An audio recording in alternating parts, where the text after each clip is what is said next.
Hello and welcome to another episode of the Pro Peace Report. I'm Kobe, the host. I'm very excited today to interview Afeni Evans. She is an activist in DC with Freedom Fighters DC. She's done protests for Medicare for All, protests for canceling rent, Palestinian liberation, and a whole bunch of other things. And so now I will bring to you Afeni. How are you doing today? Hi y'all, how you doing? Super excited to be here. And so for anybody who doesn't know who you are, can you tell everybody about your activism, your political worldview, how you see things in general? Yeah, so I'm Afeni. I've been out here activating and organizing for almost 2 years now. I'm still pretty new to the game, still so much to learn. But I'm really excited to be here today. I have had lots of different experiences in my short 2 years, being an organizer and activist. And I've realized that so many of these issues are so deeply interconnected that it's really hard not to show up to everything because you just, when you see injustice, you have to make sure that you show up. So I'm really excited. I mean, it's like you start going to one or two protests for like your pet issue when you first get started, and then you realize, oh, wow, this is a lot bigger than just my one issue, and I can't solve it focusing on my one issue alone. We have to be intersectional in everybody's issues. But in terms of like political ideology, would you say you're a socialist, communist, anarchist, liberal, conservative? Like, how do you define yourself, or do you not use any label? So I've been doing some more research into like anarcho-communism. Like some people say that's not a real thing, but like some of the research and literature I've seen around it, like there is space for it. But for now, I just say like just communists. Like I don't believe in privatization. I don't believe in states. I don't believe in borders. I think that we should all just be out here, farming and shit. I don't fucking know, but yeah, I completely agree. I mean, it was like going to a lot of the defund the police protests in DC in 2020 was what kind of made me take the step from, oh yeah, I'm a democratic socialist, to like, well, if we're imagining a world without police, like that's communism, that's stateless, classless society. And that's something that both communists and anarchists both agree on, is the idea that eventually we need to get to a stateless, classless society. Totally different ways of getting there, a whole bunch of different perspectives on it. But what's your perspective of defund the police in general? Why did you like the idea in the first place? So I would like to start by saying, like, even as an organizer that's out here, like I've organized with the Defund MPD coalition that specifically focuses on how to make budget cuts to the Metropolitan Police Department here in DC. And I would just say that defund the police is a very, like, we never use that when we're talking about this policy. We never use that exact verbiage because we do know like how limiting it can be, because there's still a lot of fear around what the world looks like without, the state running around with guns and controlling us through violence. People can't imagine a world outside of that. So when I talk about defund and when I talk about, the dismantling of the police and the roots of violence in this country, I really try to focus on what we're investing in order for the police to be unnecessary. The reason why the police are necessary right now is because poverty is a problem, and poverty creates crime. So until we solve poverty, we're going to continue to have crime, no matter how much money you give to the police, because they're not here to help people. They're not here to protect or serve anybody. They're here to protect capital.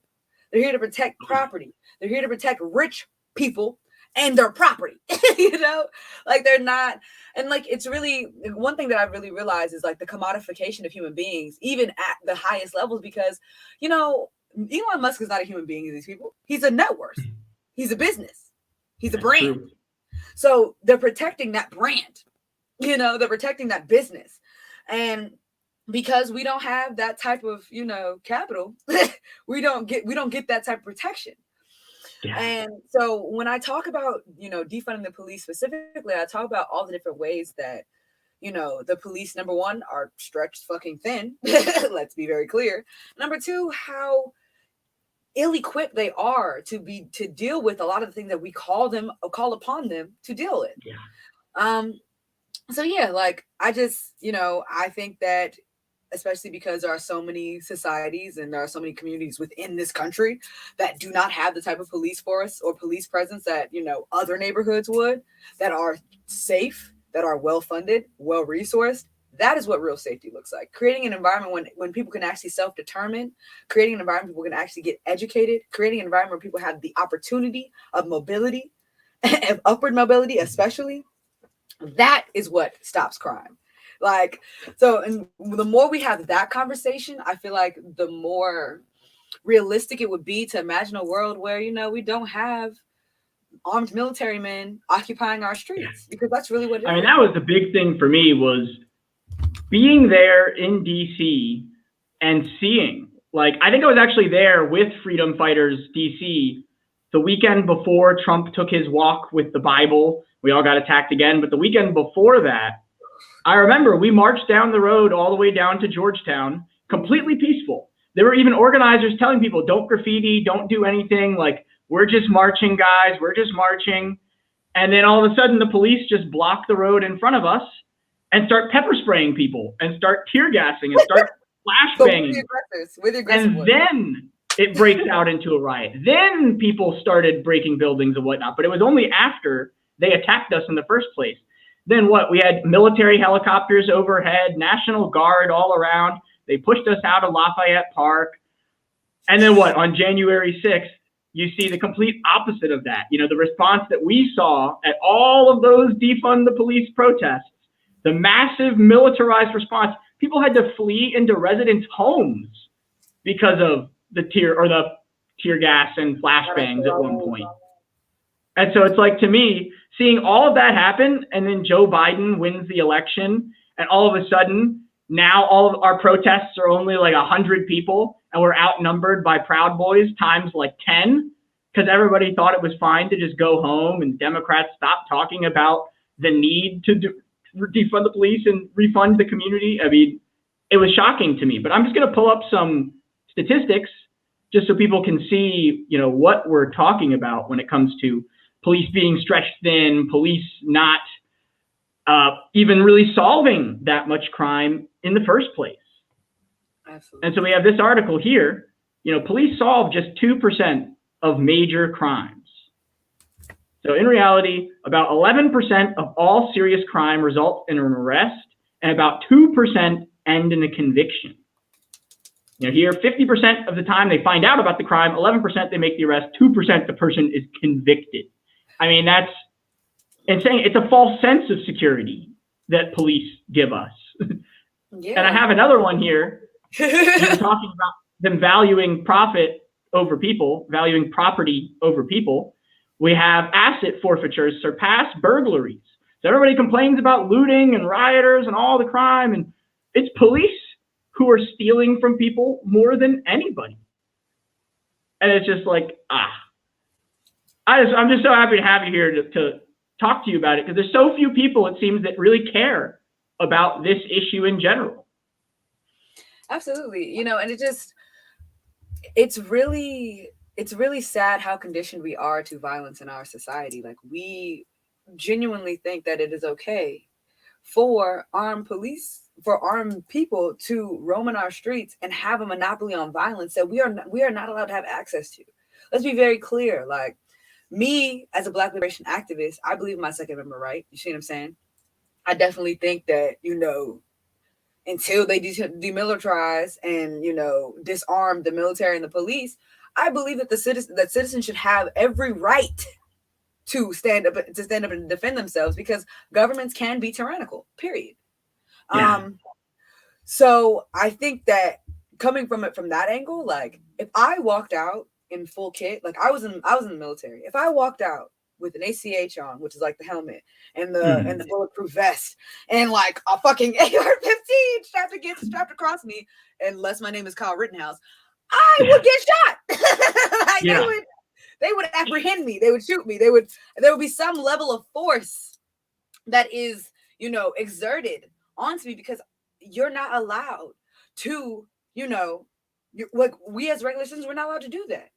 So it's just like, if we find it crazy when we do it, then why wouldn't we find it crazy when the state does it? When the state is sending like freaking tanks to small rural towns in the Midwest, like why do they need that?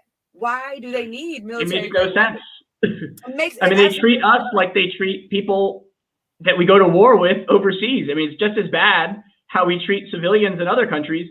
You know, the war has come home. That's how it really felt to me. It was like having all of this stuff happening around me, and just like people are just going about their day-to-day lives like nothing is happening, or nobody wants to actually change the police problem. I mean, it was shocking to me. And I have another statistic here. You talk about militarization of the police. I mean, we have, hang on a sec. Where U.S. police spending ranks among worldwide military expenditures. We have the U.S. at number 1, China number 2, U.S. police number 3. At number 3. So we fund our police more than most countries fund their entire militaries. And another one that everybody's probably seen this one too, everybody involved in this discourse, you know, we have the NYPD, a $6 billion budget. That's the same as Ukraine's military budget. We have North Korea having the same military budget as the LAPD. Oh my God. I mean, and I think it's really important because I want to connect the issue of police violence and police racism to the racism of our military policies abroad, because I feel like that's an interconnection that we never hear about. You know, how do you feel about the Democratic Party constantly giving more money to the military, you know, sanctioning all of these countries, threatening them with nuclear war even? You know, do you think that that has anything to do with the racism we see at home too? Absolutely. You know, like I was making this point earlier on Twitter, anti-Blackness and racism is global. So when we think about the ways we engage with Black people in this country and brown people in this country, then we can definitely start to really imagine the things that we do to other Black and brown people in other countries. I would just like to be very clear in the fact that Barack Obama dropped 100,000 bombs on 7 countries over 8 years. Now, I was in the military. I don't know how many people, you know, have any type of experience with that type of munition. Mm-hmm. But when a bomb hits a city, a house, a wedding, people get disintegrated. They don't just get burned. They don't just get charred. We disintegrate them. Now, I just want everybody to Google the definition of disintegration. Mm. This is what we're doing to other human beings. And we're spending hundreds of millions and billions and trillions of dollars on this and on violence. And if we cannot start to dissect the reasons, the ways in which that we engage with other countries in a way that relates directly back to racism, then we're never actually going to have a true anti-racist society. And I really genuinely feel like we cannot get to a place where, you know, we cannot get to a place where police do not exist if people are not willing to really fundamentally understand the system of race and how it affects Black and brown people. I mean, like you were saying, it's such a global problem. I mean, I remember when I was in Nepal, I did a journalism internship in Nepal, and there were people there who would tell me, oh yeah, my son, you know, he's much lighter skinned than we are. And everybody always like compliments him about it and tells him how nice it is that he looks like that. And it's just like, oh my gosh, like colorism isn't just an American thing. It's something that we've basically exported around the world. You know, our cultural imperialism, the idea that our media and our mindset spreads around the world so much to the point where even people in the global South, you judge each other based off of the same colorist type of mindset. And that's why people have to understand it's not just about racism necessarily. It's also about how you look, the way that you present yourself. You know, one of the big things you talked about a lot at the Black Lives Matter protests, at the whole uprising we had then, was the idea of not leaving behind transgender people, not leaving behind women. You know, transgender people get discriminated against just for the way that they look, just for not conforming to gender norms.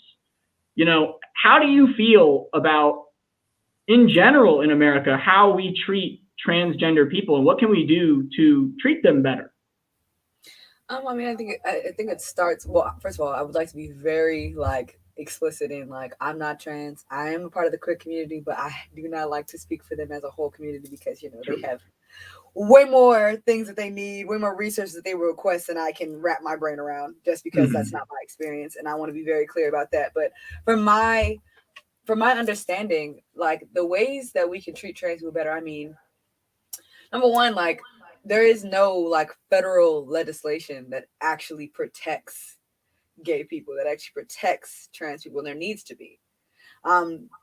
People think that, oh well, gay marriage got it got passed, so we don't need to worry about the LGBTQ plus community anymore. And it's like, no, a couple of bathrooms, like we got a couple gender neutral bathrooms in super liberal cities, and we think, oh well, transgender people, we can just put that in the back of our minds. And it's like, okay, well, what does it look like to make hormone therapy more accessible for people that want to transition? What does it look like to make the certain cosmetic and or gender assignment surgeries more accessible for trans people in order to get them? I genuinely think that like gender reassignment surgery, any cosmetic surgery that you need to live in your full self, that all of that should be covered by health insurance, like everything fucking else is, because mental health and who you are and who you identify as has a lot to do with your physical health.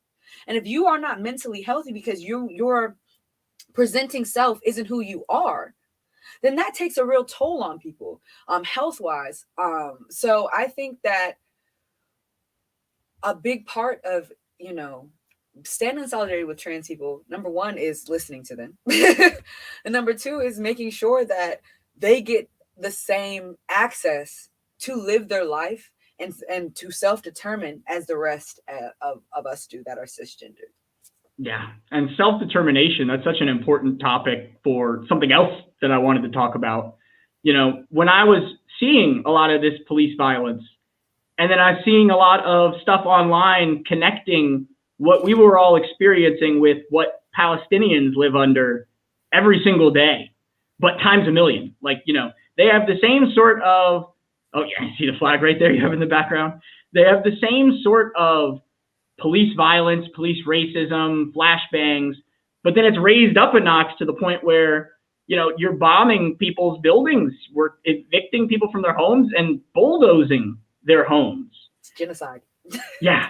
And it's something I've felt personally like I have a responsibility to do more for, because my dad is from Israel and his dad moved there from Morocco around the same time period as the Zionist movement. So to me, it was like, my family was responsible for this directly, and they still don't perfectly understand their complicity in that sort of thing. But like, how do you feel about self-determination in general? I know, like you said about the transgender community in the US, but self-determination, that's a global problem. How do you think we wrestle with it? Because it's like, we have the issue of the Palestinian people.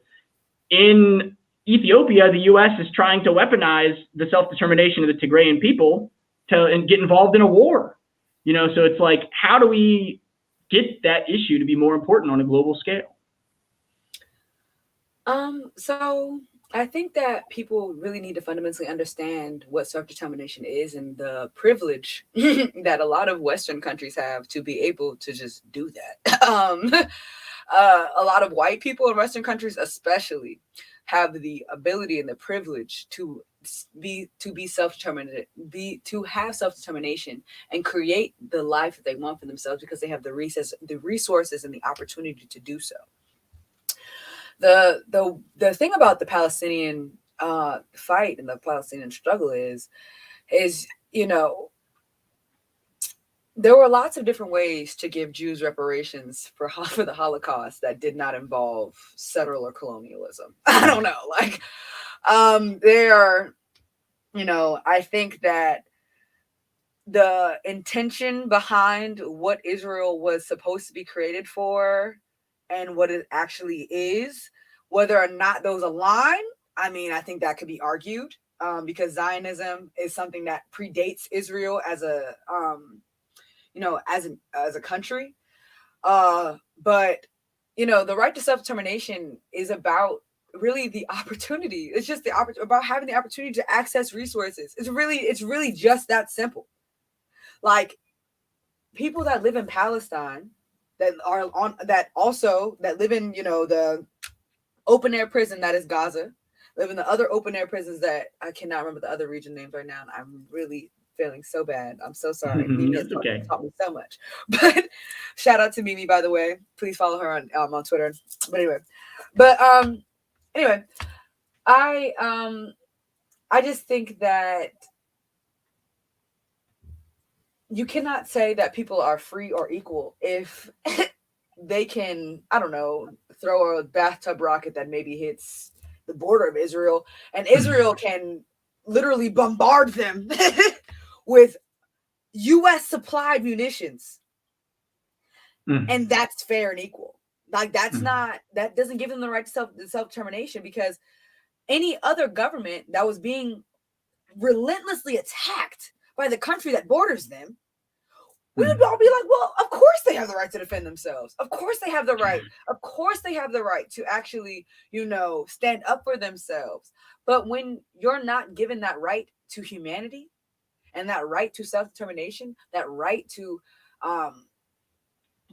self-defense, you end up in a situation where Palestinian people are being called terrorists, and Israel and people that are, currently living in Israel, especially like the government of Israel, are the victims of this horrible terroristic threat. Like, how? Calculated when they have an Iron Dome. I mean, it's like, and like you were saying, it completely ignores the history of the Zionist movement, because Palestine was there before the Zionist movement happened. It was a colony of the British. And instead of letting the Palestinian people determine for themselves whether they would have their own state or what would happen with Israel being formed, they basically had no say at all and were just pushed off the land. And it's like, what do you expect that they're going to do if they're being forcibly pushed off the land? But what you were saying about self-determination and how it comes down to resources, I think that connects a lot to the capitalist lifestyle in America. I'm in a human rights studies program right now in Sweden. And one of the things we talked about was how people can't really be free if they're financially tied to somebody else, if their financial resources rely on somebody else. So say you work for a company and you're only making $15 an hour, whatever it is, you're barely scraping by, but this company is screwing you over, or this company wants to muzzle you in some way, doesn't want to let you speak out on a certain issue. Well, they have the coercion over your head of, if you say something, you could lose your job and get fired.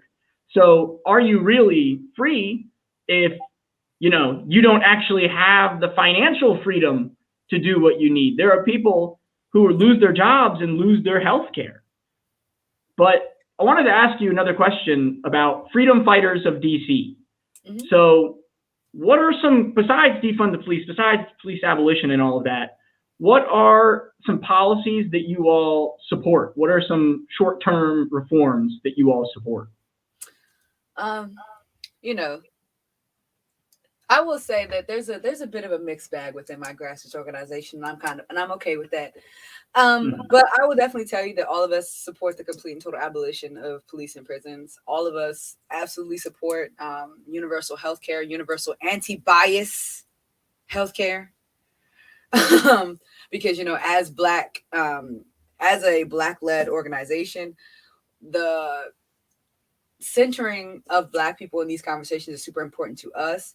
A lot of the conversations that we've been having also is what it looks like to do revolutionary work outside of the political system. I had to swallow this pill recently and it really hurt, but I realized that a lot of the work that we are doing does mirror charity. And the reasons why I feel like that are because, soup kitchens exist. Motherfuckers is putting clothes on people's backs. People donate clothes all the time. People do that. You see what I'm saying? But that's not revolutionary. That's not impactful. And having a revolutionary intent does not equal a revolutionary impact. So something that my org has really been trying to work through recently is how to move from a revolutionary intention, a revolutionary idea, a revolutionary theory to real revolutionary change that isn't just feeding people, that isn't just putting clothes on people's backs, not just giving out hygiene products, but actually organizing people into movement and building this movement towards a better world. Moving away from revolutionary charity and moving into mutual aid that actually builds and sustains social movements. So that's really the work that we've been honestly super focused on. As far as like policy stuff, I mean, I'm the only one I feel like that really closely tracks that kind of stuff. Like everyone else in my org is pretty much very much into like the Black youth programs that we're putting up. We're trying to do just more real education of the Black community around not only Black history but gun violence, gun safety, because we believe all violence in the Black community should be stopped. Not only, violence that comes from outside of our community, but also the interracial violence that happens within our community. So really starting to have those conversations about that, and just trying to dispel the individual shame of poverty, because poverty is not a personal choice; it's a policy choice. It's a policy choice. So, if they wanted people to have money, they would give them money. You see what I'm saying?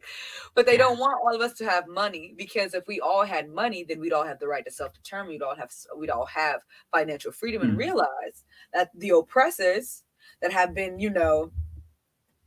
creating these divides amongst us, and also openly and very blatantly oppressing Black and brown people in this country, that they are the enemy. And it's not people that are within your community. It is not that racist ass right winger that voted for Trump. I promise you, like, he has white power, I guess. Like, the power of whiteness is something. It's definitely something, but it's the financial power that we really need to target.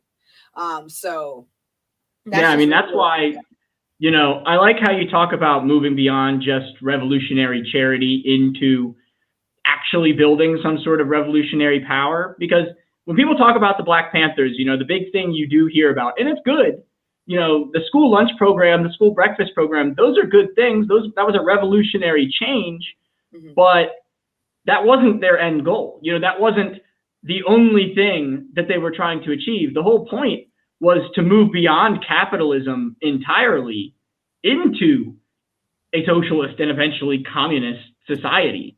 And that's why the government came down so hard on them and basically broke up their organizing efforts and left it at just, a school lunch type of thing. But I guess my question is, how do we, not just electorally, like, how do we meld the electoral with the direct action work that we need to do to get to that point? Because, we can revolutionarily through the streets get the politicians to come to our position. But even if there were some sort of revolution, even if we do change, there will still be electoral politics, because we're not getting to the stateless, classless society immediately. So, like, how do we get the Democrats, and how do we break out of the Democrats' hold on the left in general? Like, how do we get out of the capitalist duopoly so that we can actually have people in power that represent us genuinely, instead of ones that only represent us milquetoastly, you could say? So what I would say is, and this is just from my experience of actually talking to the squad and being being interpersonal with them, they don't listen to activists and organizers.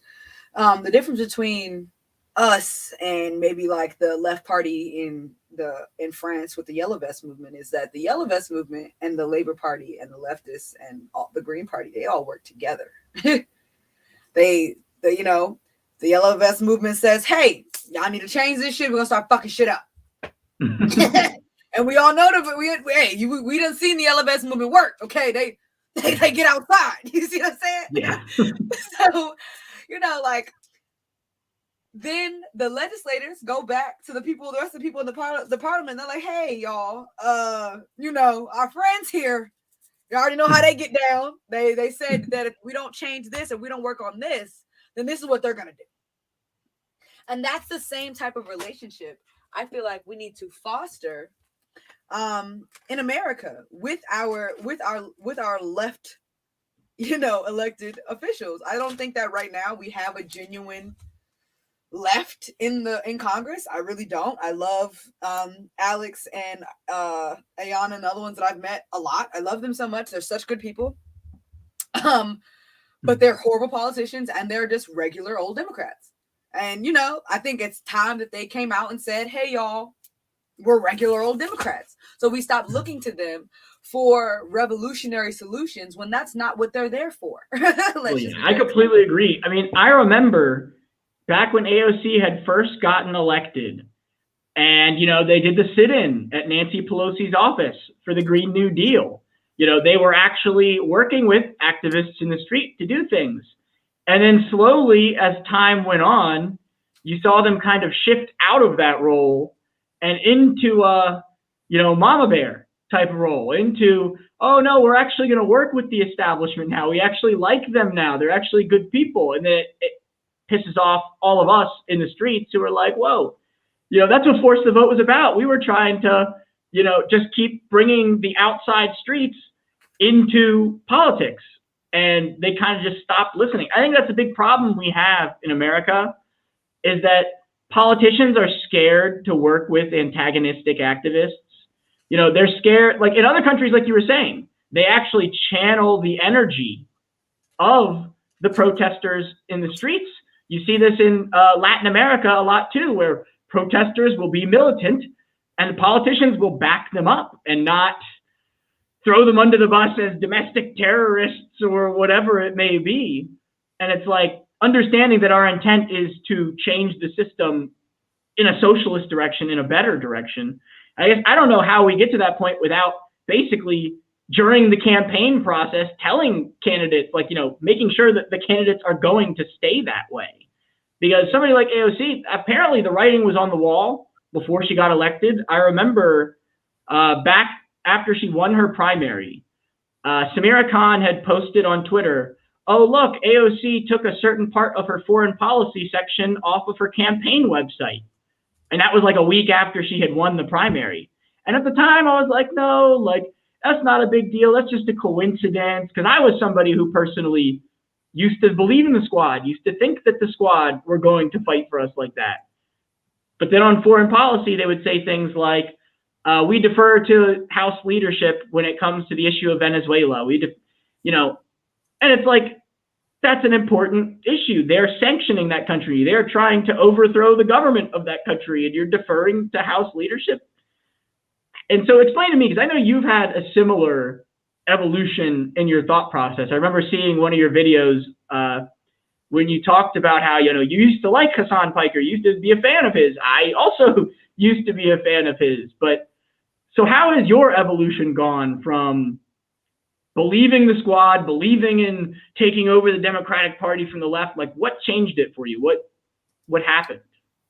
I think that one of the biggest shifts for me, just becoming an activist and an organizer especially, is realizing that the sense of urgency isn't there. And sense of urgency is important. I mean, if you see how the right wing does, like the right wing embraces their most fringe, radical, crazy ass motherfuckers.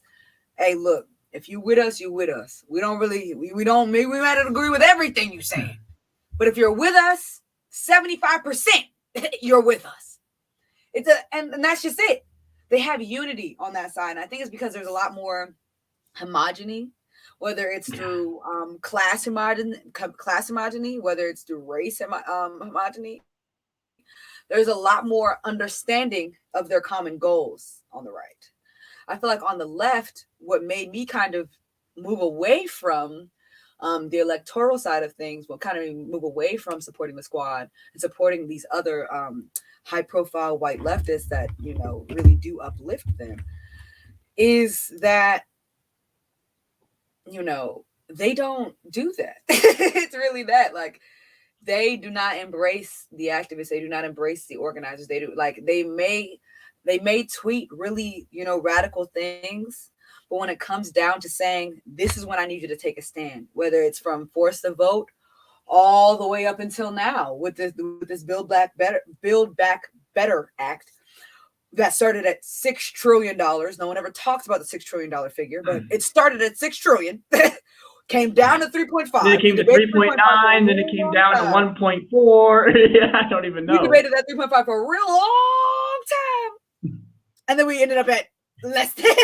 We ended up at like less than $1 trillion. I mean, that's what's so frustrating is that, like you were saying, it's like the right wing.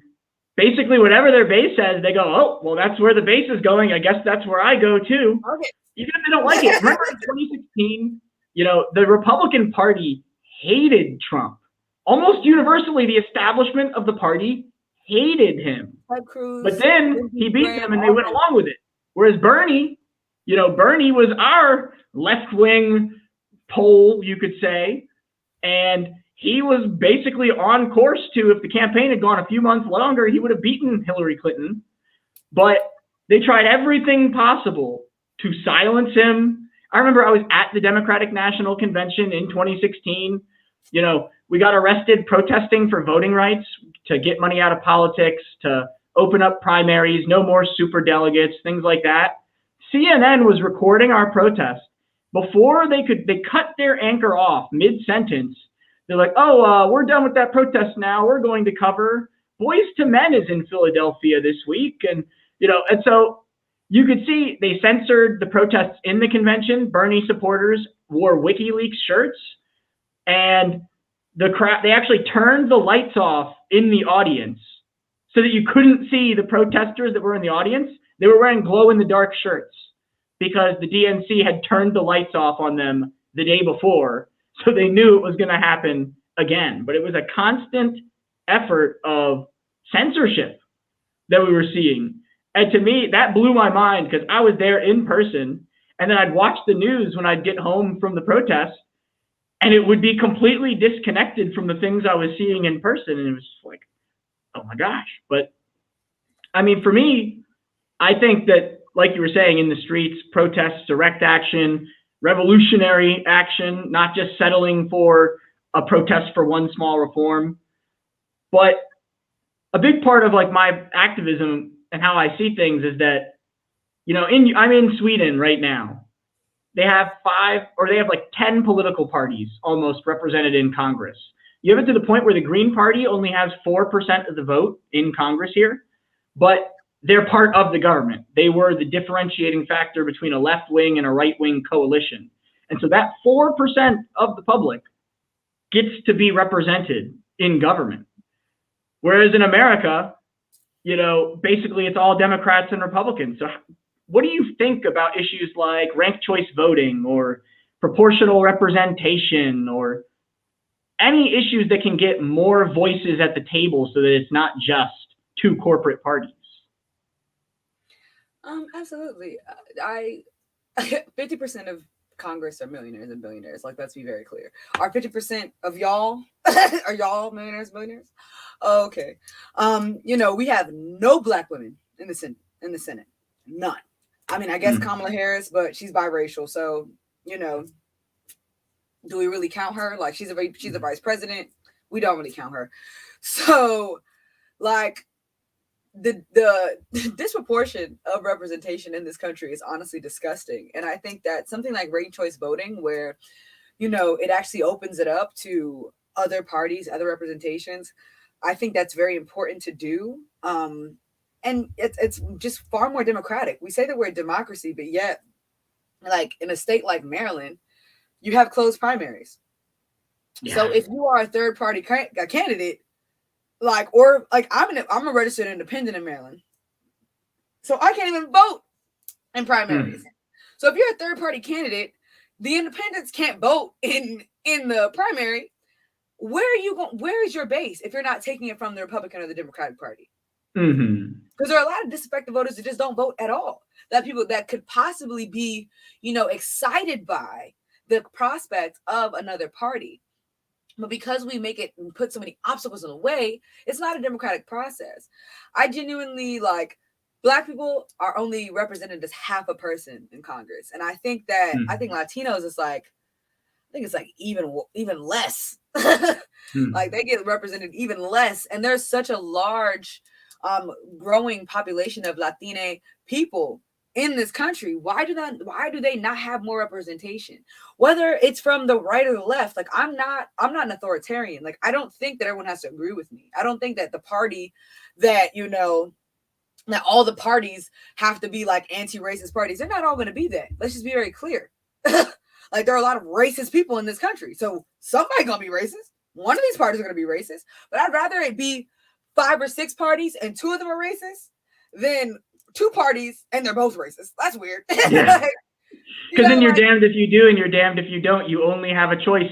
Basically, you can vote for the really, really mean racist, or you can vote for the person who pretends that they're not racist, but they're still bombing Black and brown people around the world. They're doing it with the rainbow flags. They're as we drop bombs, they're dropping rainbows too. Like what? That's not it's crazy because that meme is like real life, because you literally have the Biden administration doing drone strikes and then flying the LGBTQ flag at their foreign military bases now as a policy. And it's like, or they'll talk about bringing women into the draft, but not talk about why do we have a draft in the first place? Why do we have forcible military conscription in the first place? Nope, we don't want to fight and die in a war. A lot of us don't. If I was forced to, I'd be one of those conscientious objectors, because you can't convince me to go to war with people on the other side of the world when I know that my government and their government are probably both corrupt. So I'm killing somebody who isn't even doing the problem. Like, yeah, I mean, it's just so crazy to me the way that politics is today. And like you were saying, if people perceived that third parties were viable, they would vote for them. We have polls, a Gallup poll, that showed since 2006, a majority of Americans have wanted a third party in this country. But there are so many barriers in the way. Like, to get on the debate stage, to get on the presidential debate stage, you need 15% support in 5 different national polls. But when 80% of the country doesn't know who you are, it's not going to happen. And so many people don't realize the way that media censorship and media propaganda kind of like subtly influences our decision making. Like, that was something I realized in 2016, seeing how the DNC would talk to CNN, would talk to Fox News, would talk to MSNBC and tell them, hey, when you interview this person, ask them these questions. And, constantly controlling the narrative behind the scenes. And it's like, imagine if you saw third parties on TV every single day, as often as you saw Democrats and Republicans. Just that little change in us learning more would change it. But I don't know. I pretty much got through most of my questions. You answered them all already. Is there anything else in particular, that you want to talk about? Huh? I can go forever. But no, I just really I think that it's very important as for the left at this point, if they want to build any type of movement, to really start to focus on what it looks like to build a platform for Black people. That'd be really helpful. A lot of the support from the Democratic Party comes from Black and brown folks. So build a platform for Black people. Let's try that. Let's try actually targeting not the cultural issues of racism. We all know the cultural issues of racism. We all know the cultural issues of the power structure of racism. We need to know what it looks like to challenge the financial power structure of this country, because that is how you dismantle racism. That is how you dismantle racism. Because I can tell y'all, for every $100 that a white person has in this country, Black people have 13. 13 on average. White people in this country, 74% of white people that live in their homes own them.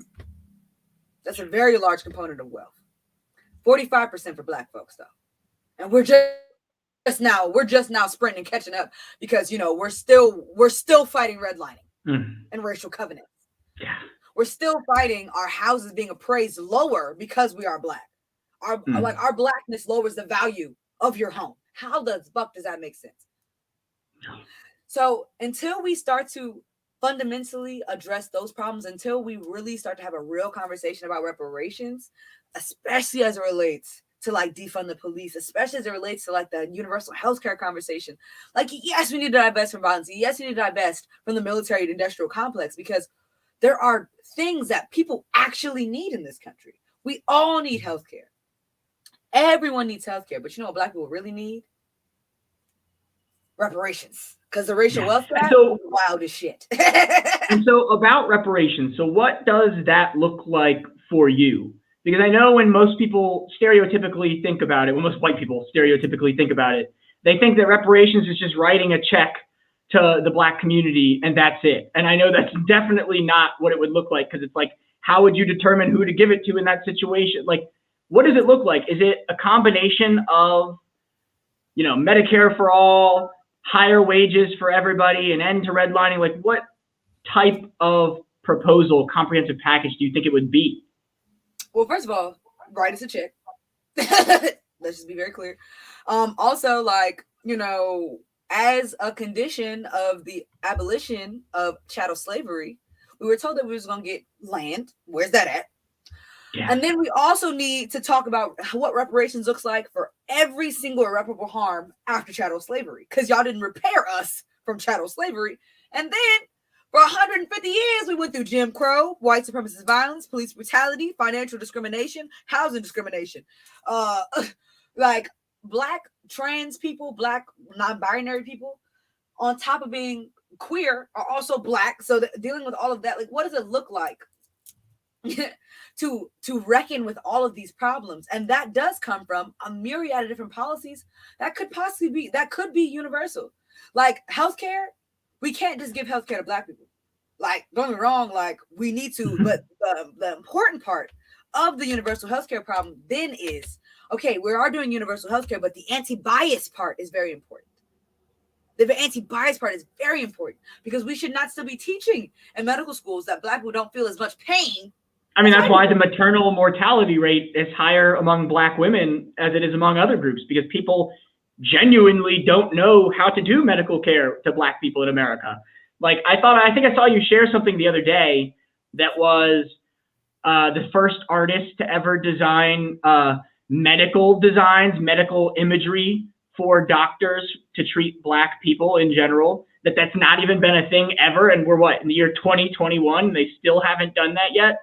And like we were talking about before with reparations being international, you know, it's not enough just to repair people of color in America. It's about getting rid of all of our sanctions on all of these countries around the world and stop strangling them out of their money and giving them their money back. And that never gets talked about. To me, that's my core issue, is like anti-imperialism and internationalism, because unless we're going to solve our racism around the world, it's impossible to solve our racism in the US. And it's crazy because so many Americans don't realize this. Like, I didn't even realize this for the longest time. Obviously, you know, racism's real, but when you only have lived in America, when you don't ever travel to other countries or talk to people from other countries, it's almost like you have this perception that racism is only about skin color, that it's only about the differences in our appearances. And then once you come to realize, oh no, it's actually about how we screwed over those countries on the other side of the world, how we stole people from the other side of the world, and we never made that right, and we're still doing it to this very day around the world. I mean, that's why, to me, like, the whole debate between patriotic socialism and socialism, you know, internationalist socialism, like, socialism. I understand why some Americans get so caught up in the Americanism of it, because, you know, the country they've lived in, all the propaganda that we get taught from a very young age, doing the Pledge of Allegiance in school. But it's like, people have to understand that socialism is global, that socialism does go beyond borders, that if you only have a socialism in our one country without any connection to any other country in the world, I mean, you don't end up with real socialism. Exactly. Because eventually it's a stateless, classless society, and a stateless, classless society means global. You know, because no states would exist. But that's just the next level of bringing theory into reality that I don't think we're anywhere close to yet, unfortunately. But Absolutely. Like I always, I don't know like how much of my like reparations conversation you've heard, but I always talk about how Britain, France, the Netherlands, all them white supremacist ass colonizing ass countries. I need to open up the wallet. Spain, Portugal, open it up. Britain needs to return every single artifact back to India and Africa. Okay, they need, like, that's reparations as well. You see what I'm saying? yeah, It's also like there are so many different ways to expand our thinking on reparations, because I feel like, you know, even a lot of Black people still have a very capitalistic view of what reparations look like. Or it should just be money. No, it shouldn't be. It should be money, land, and self-determination. Like, this might not be the most popular opinion, but I genuinely, like, people say like, oh, well, you know, they should do free college for all Black people. I do not want white people to teach me shit else. I don't. Because every single time white people teach us something, they always leave some shit out. We've seen it over and over and over again. Fuck that. Give us money, give us land, and leave us the fuck alone. Let our historians that have already been doing the damn work continue to do the work with the funding that your white historians have, so we can start to learn our history for real. Because I mean, that's what's so frustrating about media coverage, like global media coverage. I've noticed this for a while. Like you're saying, we leave stuff out. You know, anytime you hear about a conflict between the U.S. and China, or the U.S. and Russia, or the U.S. and any country around the world, we're only told it from the American point of view. Like, for the longest time, I never understood. I didn't even know what the counter arguments were to some of these things. Like, we say, oh, China's a brutal authoritarian police state that screws over and spies on their own people and stuff like this. And I'm like, wait a second, but America has a bigger prison population than China, and China has 4 times more people than the United States. And it's like, it's almost like every single thing we possibly could accuse China of, we do. They could accuse us of the same exact thing. And worse. Like, yeah, and worse. They say concentration camps in China. Well, we have concentration camps at our border that, AOC and the squad used to cry at the border about these camps when it was Biden, or when Trump was doing it. But now that Biden's doing it, all of a sudden it's like not worth a photo op anymore. And it's so frustrating to me, because it's like, how do we get to the point where people, I mean, that's why I think international cooperation is so important. And why I think that, like, the Socialist Party, or Communist Party, I'm not a part of the Communist Party yet, but I thought about joining, is because the Communist Party is like one of the only political parties that actually, in America, that has coordination with other countries around the world. I know the Greens also have international coordination, but it's, I don't know, Green parties in other places of the world also engage in imperialism too. And even communists sometimes might do things that are not always perfect. And so it's like, yeah, I just want work. What'd you say? Communism and white supremacy don't work. That's not how it works. Sorry. But so in general, you know, I have been very inspired by the work that you've done, just being in DC, seeing in person what organizing is like in DC, and realizing that, you know, it's not police who keep us safe, it's us who keeps us safe. It's our community that keeps us safe. Because, you know, the police were attacking us, and who protected me? Some random other people on the side of the street with me, other random citizens who are not police, who we all distrust the police and hate the police. So it's like, do you have any last words about why, in the long term, because people think of abolition as being, oh, you're just going to get rid of the police tomorrow and it's just going to be chaos and anarchy. You know, what do you have to say to the people who are skeptical of the idea? Like, how do we convince them that in the long run, that it's a process, and it's a process that benefits everybody? I mean, I think that white people need to stop conflating their ego with their whiteness, and we can start to have a more full conversation about what it looks like to combat white supremacy and the power and the structure of whiteness and racism in this country. Till we have that conversation, And until people Yeah, realize, it's important because I've seen you tweet about it. That's what you were tweeting about, is you can't be racist against a white person because racism is a system. Racism is a system of power. And so you can be prejudiced.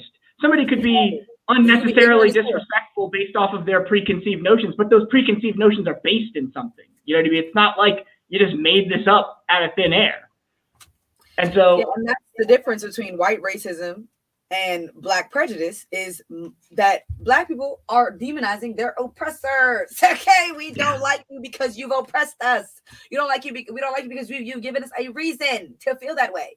And I don't even really feel like that. Like, honestly, I grew up around a lot of white people. Like, I have white friends. I have a lot of white friends. I really fuck with my white friends. I don't have racist white friends. That's the thing. I don't have white friends that don't understand their role in white supremacy and what it looks like to dismantle that role. All of my white friends, all of my co-conspirators, all of my allies, that's what they do. They dismantle their role in white supremacy. They dismantle their attachment to the privilege that comes with whiteness by, actually combating it. But I feel like when people, like, the saddest part about, like, the conversation that I've been having on the internet, honestly, for me, is the fact that there's a lot of people that say that they support me or support, like, the Revolutionary Blackout Network, that were genuinely butthurt that I said what I said. Like, how do you not understand that this is a global system of racism? And people keep saying, like, oh, it's only in America. Why is it that we can bomb Iran? We can bomb Somalia. We can bomb all these black and brown countries up and down the coast. We can disrupt governments all up and down Latin America. Let us try that shit in Britain. Why doesn't that shit work in Sweden? We can't bomb Sweden, right? Say Sweden was really out here, doing some wild ass shit. We can't bomb them though. Like, we wouldn't do that. For some reason, we'd all go to the G7 conference. We'd all sit around the table and talk about it. Even with Russia. Like, I know that a lot of it has to do with the fact that, that the U.S. military just really ain't what they want. You see what I'm saying? But it also has a lot of fact to do with Russia is a majority white country. So we're not going to engage with them in the same ways that we engage with majority black and brown countries, because they don't, America does not see the value in black people and brown people. And that's what racism is about. When we can start to have a conversation about why Africa is constantly characterized as this poor nation, this poor continent, when this is the continent that has the most resource-rich continent in the world, then we need to understand, why is that? Who is creating that supply chain issue? And I promise you it's colonialism. I promise you it's racism. I promise you it's imperialism. And until we dissect that, people are going to continue to think that racism is when you call a white person a cracker and it hurts their feelings. And that's not it. It's not one white lady saying the N-word in Walmart. Like, that's not racism. Is it racist to do so? Yeah. But racism is the entire system that is built around us, that has created it, that has made it so that white people in America have $188,000 on average in median familiar income, and black people have $24,000. That's what racism looks like. That is what we're talking about. When the U.S. has the highest infant mortality rate and black women die 3 times more in delivery tables than white women do, that's a systematic issue with racism and medical bias. So that's the conversation that we're having. So it's just very, the right wingers, like, they don't bother me. Fuck them, because duh.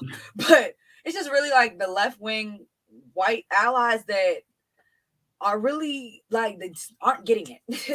It's not clicking for them. And I'm not really fucking with that at all. Yeah, I don't even know what the reasoning for that is. I don't know if it's that people I think people look at these issues all as being isolated in their own silos. Like, they think that education is one issue and healthcare is one issue and foreign policy is one issue. Like, sometimes the way my mom thinks about politics, and my mom is not racist. She calls herself anti-racist. She likes Bernie Sanders. She likes socialism now.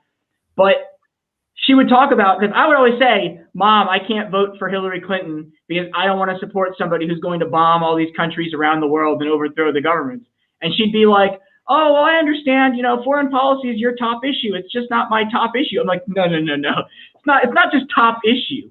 It's, I don't want to sacrifice those lives on the other side of the world for my own benefit. You know what I mean? It's like the international system itself.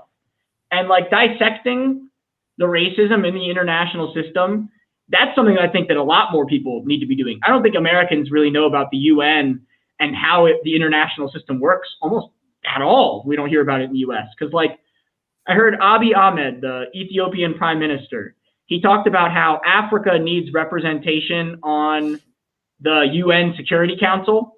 You were saying how America, we have all of these benefits that places in Africa don't have. Well, that's because the Security Council is the US, Britain, France, Russia, and China. China being the only non-European descendant country on the UN Security Council. So if Africa, the entire continent, and one of the only two non-imperialist nations. What'd you say? I said, and one of the only two not imperialist nations. I mean, they oppose imperialism. They're explicitly anti-imperialist, saying they don't want to coup other countries. They don't want to do regime change wars. They don't want to meddle in other people's politics. In the U.S., it's basically, if we don't like how you govern your country, we're going to sanction you until we do. Whereas China swoops in when we do that, and they're like, hey, don't worry. We'll give your country the money anyway. We won't tell you that you have to live up to whatever standard that we have for you. And it's like, I don't know. We need so much more education about that in America. But I got to go. We've been talking for a little over an hour. This is a good conversation, Afeni. Thank you so much for coming on. I've learned a lot. Maybe we can meet up when I come back to DC. I'll be in the DMV in a week. So thank you so much. Definitely. Any last words? Nothing but follow my grassroots org on Instagram at Freedom Fighters DC, spelled out just like that. On Twitter, it'll be FFDC202. And then you can follow me at Red Azari anywhere you want to follow, because all of my shit is the same. So Red with 2 D's is Ari, ARI. And yeah, follow me and get into some arguments on Twitter with me. I don't mind. We all have a little fun with our Twitter arguments sometimes. All right. Thank you so much, Afeni. Peace out, everybody. Until next time.